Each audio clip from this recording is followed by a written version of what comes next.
والفرقان الحميد محمد رسول الله والذين معه أشداء على الكفار رحماء بينهم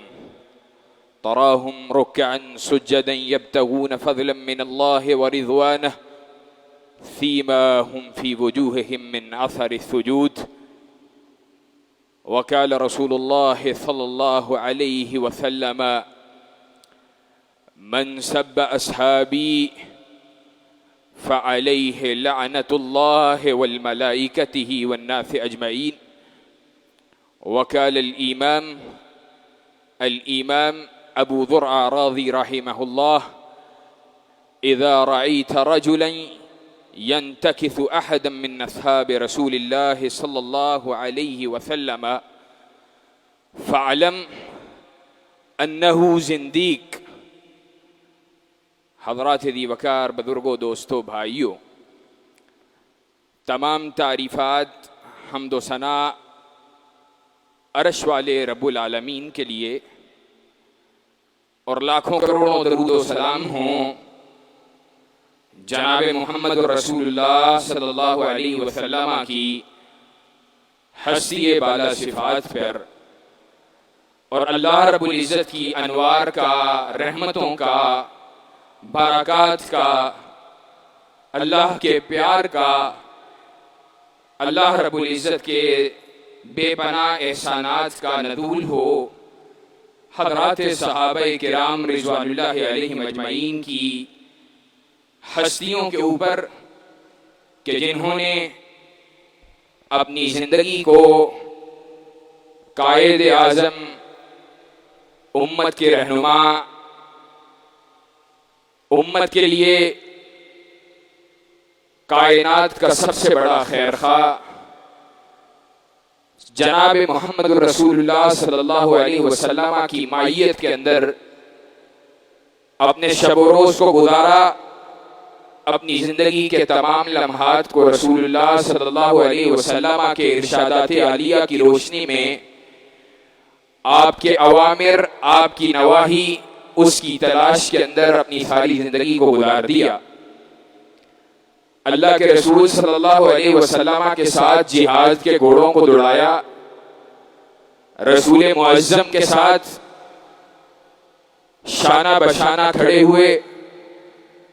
جانوں کو قربان کیا، اموال کو قربان کیا، غرض یہ کہ اپنے بچے بھی پیش کیے کہ رسول اللہ صلی اللہ علیہ وسلم کی بارگاہ میں ایک خاتون آتی ہے. رسول اللہ نے جہاد کے لیے مسلمانوں سے فنڈز کا مطالبہ کیا ہے، وہ رسول اللہ کی بارگاہ کے اندر آ کے اپنا ننھا سا گود کا بچہ پیش کرتی ہے. رسول اللہ نے پوچھا اس کو میں کیا کروں گا، یہ میرے کس کام آئے گا؟ کہا اللہ کے رسول میں غریب ہوں، میرے پاس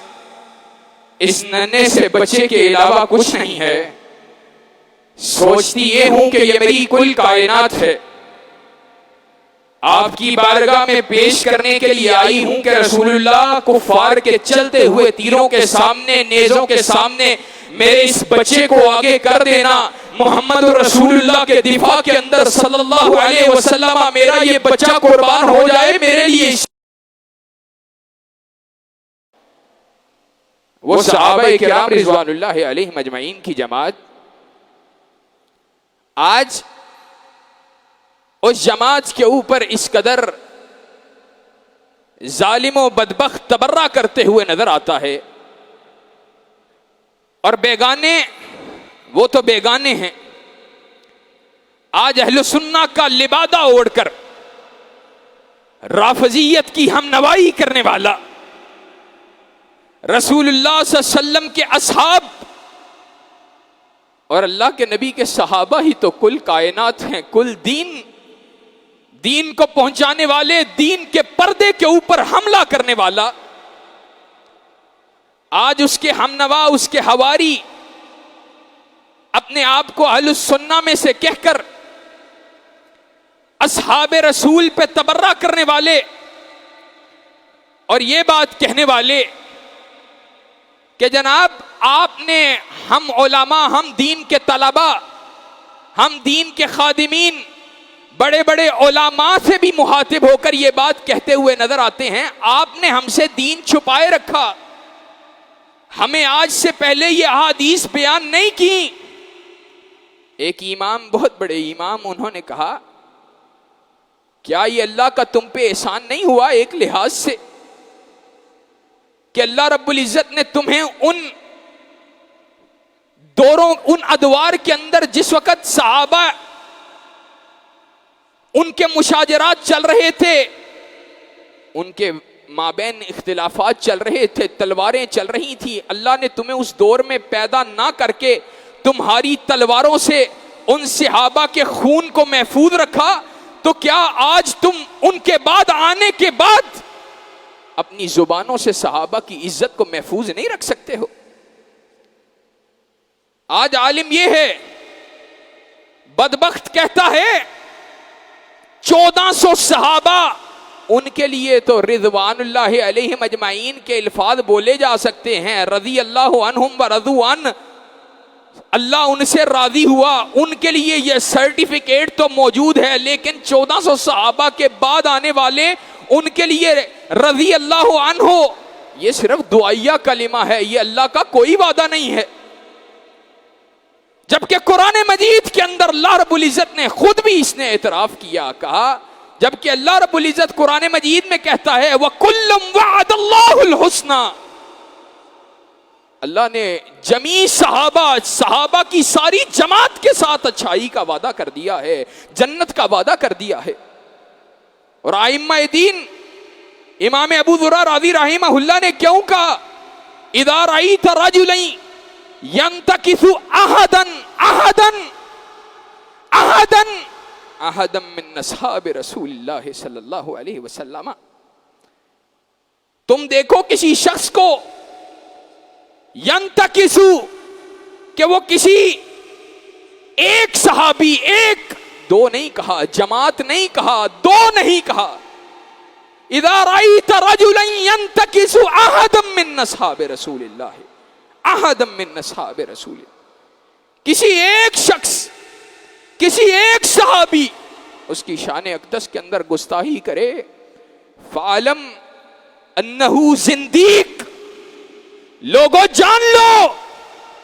یہ شخص زندیق ہے، زندیق ہے۔ اور میں نے پہلے بھی آپ کو کہا تھا، یہ بات اسی منبر سے بیان کی تھی، آج دوبارہ دہرانا چاہتا ہوں، اہل سنت کا عقیدہ صحابہ کرام رضوان اللہ علیہ مجمعین کے حوالے سے یہ ہے کہ وہ کسی صحابی، کسی ایک صحابی، اس کی شان میں تنقیص کو اپنا شعار نہیں سمجھتے، اس کی شان میں تنقیص نہیں کرتے، بلکہ شرح عقیدہ طحاویہ کے اندر تو اس بات کو درج کیا ہے امام صاحب نے، شرح کے اندر لکھتے ہیں، کہا ایک اعتبار سے یہود و نصارہ کو اس روافضہ صحابہ کی گستاخ قوم پہ فضیلت حاصل ہے،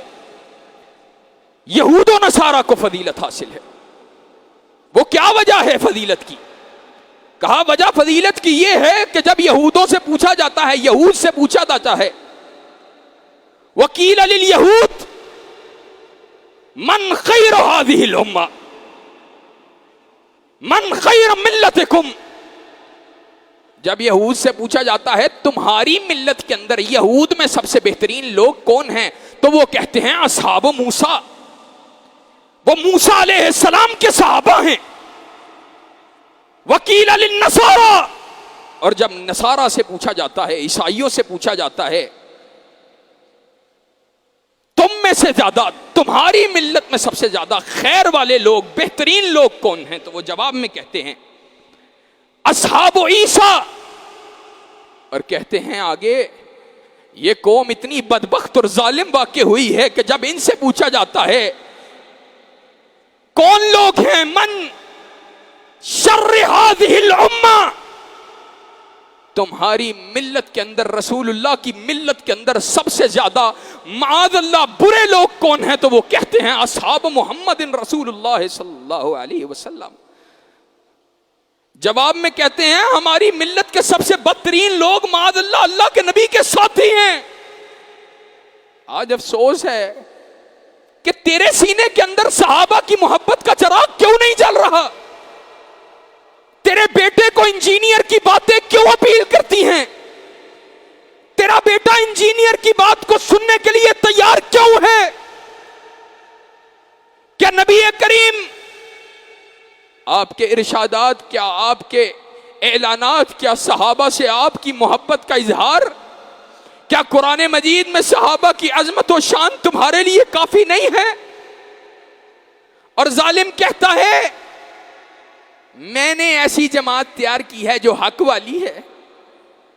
بدبخت انسان جس پہ پوری کائنات کے اہل سننا لعنت کرتے ہیں، اس شخص نے تو حق والوں کی جماعت تیار کی ہے، تو کیا محمد رسول اللہ صلی اللہ علیہ وسلم نے حق والے صحابہ کی جماعت تیار نہیں کی؟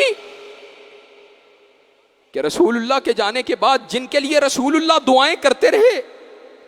اللہم اجعلہ اللہم اجعلہ ہادیا و مہدیا، معاویہ کے لیے رسول اللہ دعائیں کریں، رسول اللہ کی دعائیں معاویہ کے حق میں قبول نہ ہو، رسول اللہ صلی اللہ علیہ وسلم بیان کریں اول جیش من امت یغزون البحر فقد عوجب، کہ میری امت کا وہ لشکر جو سب سے پہلے جہاد کرے گا، اللہ رب العزت نے بحری بیڑوں کا وہ لشکر جو سب سے پہلے اللہ کے راستے میں جہاد کرے گا، اللہ نے اس پہ جہنم کو حرام کر دیا ہے، تو معاویہ کو اس میں سے نکالنا چاہتا ہے؟ اور بعد میں بات کرو میں تو رضی اللہ عنہم و رضوا عنہ کہہ کے کہتا ہوں، میں رضی اللہ تعالی عنہ، اور ظالم تو کہتا ہے رضی اللہ تعالی عنہ صرف دعا ہے، لازم و ملزوم نہیں ہے، پھر کہتا ہے میں رضی اللہ عنہ بھی کہتا ہوں۔ منافق و بدبخت انسان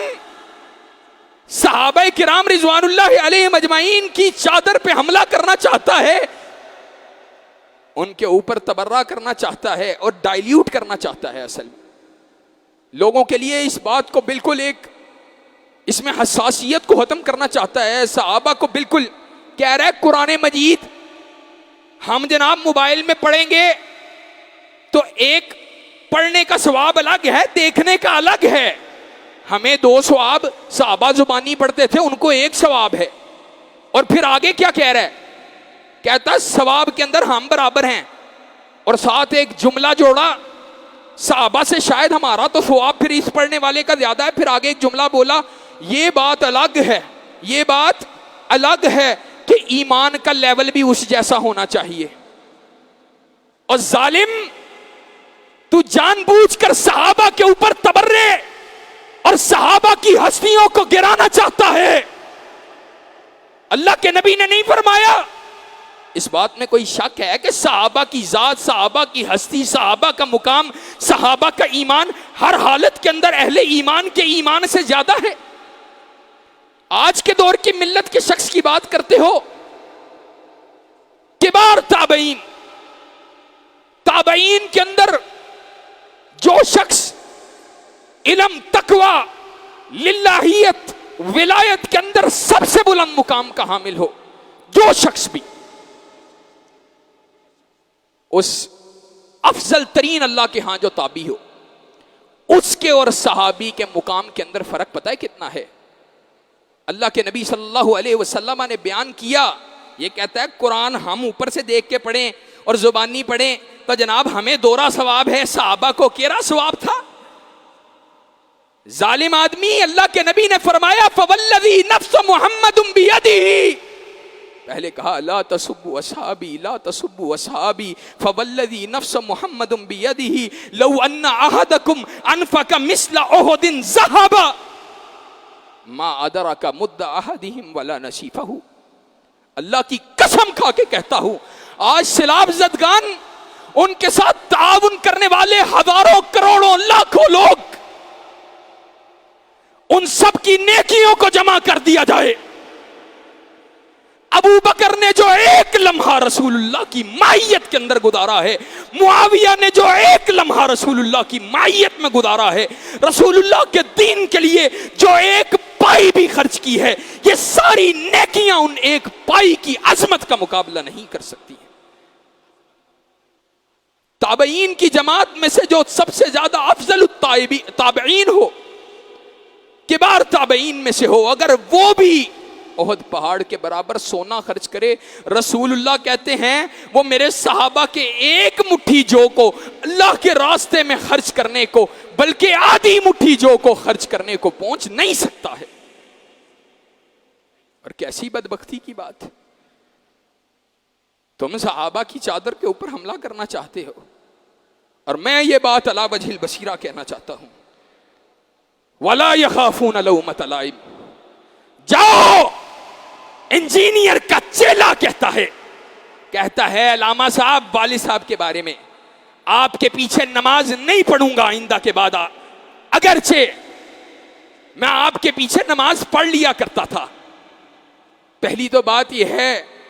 جو صحابہ کو گالیاں نکالنے والے، صحابہ پہ جھوٹ باندھنے والے، ان سے ہمارے حوالے سے جھوٹ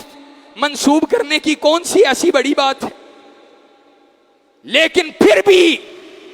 اللہ کی قسم، یہ لارنس روڈ کا ممبر اور یہ لارنس روڈ کا مجمع صحابہ کی عظمت کو بیان کرنے کی وجہ سے، سیدنا امیر معاویہ کی شان کو بیان کرنے کی وجہ سے، سیدنا امیر معاویہ سے محبت، پیار، ان سے عقیدت کا اظہار کرنے کی وجہ سے یہ مجمع خالی صفوں کے اندر تبدیل ہو جائے گوارا ہے، لیکن رسول اللہ کے اصحاب سے غداری کرنا گوارا نہیں ہے. حضرات، اور ایک اور بات، آخری بات کرنے لگا ہوں، یہاں پہ بھی ایک نقطہ صحابہ سے اپنی محبت کا اظہار کر کے بات کو ختم کرنے جا رہا. رسول اللہ کی حرمت کے اوپر حملہ ہوا ہے، بی جے پی اس کے کسی بدبخت نے، کسی اس کے لیڈر ایم ایل اے نے پھر رسول معظم صلی اللہ علیہ وسلم کی شان اقدس کے اندر گستاخی کی ہے. انجینئر صاحب، مسلمانوں کی عمارت کو ڈھانا چاہتے ہو اور رسول اللہ کی حرمت پہ حملہ کرنے والے، ان کے خلاف تمہاری زبانوں کو تالے لگے ہوئے، اور پھر بات کرنا شروع کرتے ہیں. عمران خان نے پچھلے دنوں کہا سلمان رشدی کے اوپر حملہ وہ جناب والی درست نہیں تھا، قانون ہاتھ میں نہیں لینا چاہیے. پھر بعد میں جناب والا وضاحتیں ہو رہی ہیں کہ جناب میں اس کو پسند نہیں کرتا، لیکن بات صرف اتنی یہ ہے کہ قانون ہاتھ میں لینے یہ وہ، تمہیں کہا کس نے ہے تم بات کرو؟ یہ علماء کا مسئلہ ہے، اور علماء کا نہیں بلکہ خطابی نے رحمہ اللہ الصارم المسلول کے اندر، ابن تیمیہ نے اس مسئلے کے اندر اجماع امت کو نقل کیا ہے. اجمع العلماء علی من سب نبیا یجب قتلا ولا یستتاب کان کافرا او مسلما. اللہ کے نبی صلی اللہ علیہ وسلم کی گستاخی کرنے والے ہر شخص کے بارے میں اہل علم علماء نے اجماع نقل کیا ہے، اور اس پہ مجتمع ہوئے ہیں کہ ایسے بدبخت کو قتل کیا جائے گا، اس کی توبہ کو قبول نہیں کیا جائے گا، چاہے کافر ہو چاہے مسلمان. اور جناب آج کہتے ہیں ہم نے بات صرف اور صرف قانون ہاتھ میں لینے کی تھی. تو مفتی ہے، شیخ الحدیث ہے، مجتہد ہے، فقیہ ہے، کیوں بات کی تھی؟ بات کرنی ہے علماء کے پاس آ کے بیٹھو، پوچھو علماء سے. دار الحرب کے اندر رہنے والا،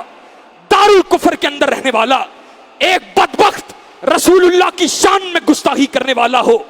امت مسلمہ کا کوئی شخص اس کو قتل کر دیتا ہے، تو بجائے اس شخص کو سراہنے کے نہیں سراہنے کی جرات رکھتا، اپنی زبان پہ تالے لگانے کے تو جناب والا اس کی حمایت کر رہا ہے کہ جناب اس کے ساتھ ایسا نہیں ہونا چاہیے تھا. اور آج بی جے پی کے حوالے سے بات کر رہا ہوں، نبی کریم کی شان میں گستاخی کی اور بدبخت نے دوبارہ نبی کریم صلی اللہ علیہ وسلم ان کی شادی سیدہ عائشہ صدیقہ طاہرہ رضی اللہ تعالیٰ عنہا ان کے ساتھ شادی کے اوپر تنقید کی ہے، معاذ اللہ ثم معاذ اللہ. اور بات آج وضاحت کے ساتھ کرنا چاہتا ہوں. یہاں پر پرسوں شیخ ہمارے موجود تھے، شیخ خاور رشید بٹ حافظہ اللہ، طلبہ سے مخاطب تھے. کہا مجھے ایک منکر حدیث نے یہ بات کہی کہ جناب آپ کی حدیث کے اندر یہ بات آتی ہے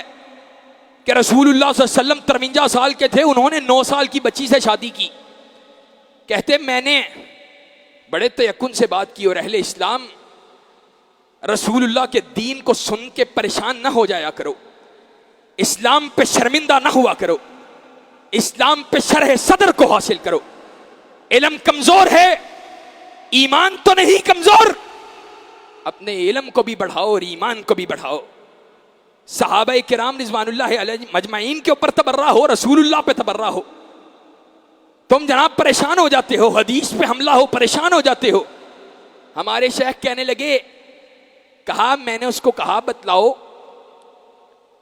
تمہیں اعتراض کس بات پہ ہے؟ رسول اللہ کی عمر زیادہ تھی، بچی کی عمر کم تھی، اس بات پہ اعتراض ہے. تو کیا آج یہ دلائل ہمیں اپنے معاشرے میں نہیں ملتے؟ 4 سال 5 سال 10 سال 15 سال کی عمر کا گیپ نہیں ملتا. اگر عمر کا گیپ مسئلہ نہیں ہے، کتنا گیپ ہے یہ تو مسئلہ ہی نہیں نا ہے. اگر عمر کا گیپ جائز ہے تو پھر جتنا بھی ہے جائز ہے. ایک بات. دوسری بات یہ ہے کہ ابو بکر کو مسئلہ نہیں ہے، جس نے اپنی بیٹی دی ہے اس کو مسئلہ نہیں ہے. ابو بکر کی بیٹی کو مسئلہ نہیں ہے، صدیقہ کائنات کو مسئلہ نہیں ہے. اور اس سے بڑھ کر علاقے والوں کو مسئلہ نہیں، کفار کے درمیان رہتے تھے، ارد گرد کفار موجود تھے، رسول اللہ کے دشمن تھے، ان کو مسئلہ نہیں ہے. آج تجھے کیا مسئلہ ہے؟ معاشرے کو مسئلہ نہیں تھا، نبی کے اصحاب کو مسئلہ نہیں تھا، تجھے کیا مسئلہ ہے؟ کہنے لگے مجھے پتا تھا اس نے آگے سے کیا بات کرنی ہے. اس نے جواب میں کہا تیری بیٹی 9 سال کی ہو 53 سال کے بزرگ کو دے دے گا؟ ہائے. کہا میں نے جواب میں کہا اگر 53 سال کا بزرگ محمد رسول اللہ ہو، اللہ کی قسم بیٹی دے دوں گا. اور میں اس وقت بھی سوچ رہا تھا، آج آپ کے سامنے بھی رکھنا چاہتا ہوں، اور یہ صحابہ سے ہماری محبت ہے، اللہ کی قسم رسول اللہ کی قسم 53 سال سے زیادہ ابو بکر سے لے کے معاویہ تک بھی ہو، اللہ کی قسم ہم اپنی 9 سال کی نہیں 9 سال سے چھوٹی بیٹی دینے کے لیے تیار. یہ کیا مسئلہ ہے؟ اللہ کے نبی صلی اللہ علیہ وسلم کا یار ہو، ہماری بیٹی کے گھر ہمارے گھر ہماری بیٹی کا رشتہ مانگ لے. اللہ کی قسم رشتہ تو دور کی بات ہے، صحابہ کی عظمت اور شان اتنی ہے، ان کی محبت میں اپنی جانیں دینے کے لیے تیار ہے. اور لوگوں آج اپنے سینوں کے اندر دینی غیرت کو، دینی حمیت کو، رسول اللہ صلی اللہ علیہ وسلم کے پیار کو داخل کرو. حکمرانوں تم بھی ہوش کے نہ لو. یہ بی جے پی گستاخی ہوئی ہے رسول اللہ صلی اللہ علیہ وسلم کی، اور سروں پہ جوں تک نہیں رہیں گی. کل کوئی حملہ کر دے گا تو پھر ہمارے حکمران جناب بیان داغ رہے ہوں گے کہ جناب ایسا نہیں ہونا چاہیے تھا، ویسا نہیں ہونا چاہیے تھا. اس کی وجہ یہ ہے، یہ عزت کا مالک سمجھتے ہیں تو کفار کو سمجھتے ہیں، یہ عزت کا مالک واشنگٹن کو سمجھتے ہیں، یہ عزت کا مالک امریکہ اور اس کے گماشتوں کو سمجھتے ہیں. اور ہم کون ہیں؟ ہمارا ماننا یہ ہے وَلِلَّهِ الْعِزَّةُ وَلِرَسُولِهِ وَلِلْمُؤْمِنِينَ وَلَكِنَّ الْمُنَافِقِينَ لَا يَعْلَمُونَ. عزت اللہ کے لیے ہے، رسول خدا کے لیے ہے،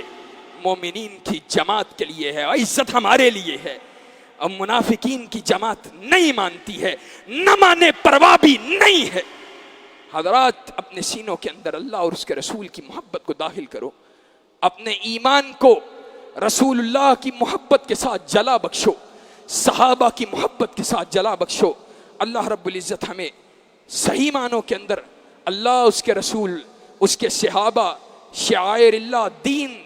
اس کے ساتھ محبت کرنے کی توفیق عطا فرمائے. وآخر دعوانا ان الحمد للہ رب العالمین.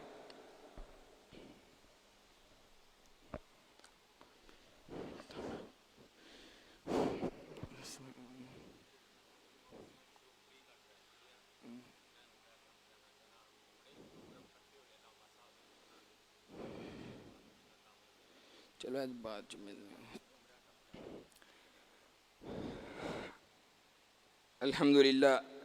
الحمد لله نحمده ونستعينه ونستغفره ونعوذ بالله من شرور أنفسنا ومن سيئات أعمالنا من يهده الله فلا مضل له ومن يضلله فلا هادي له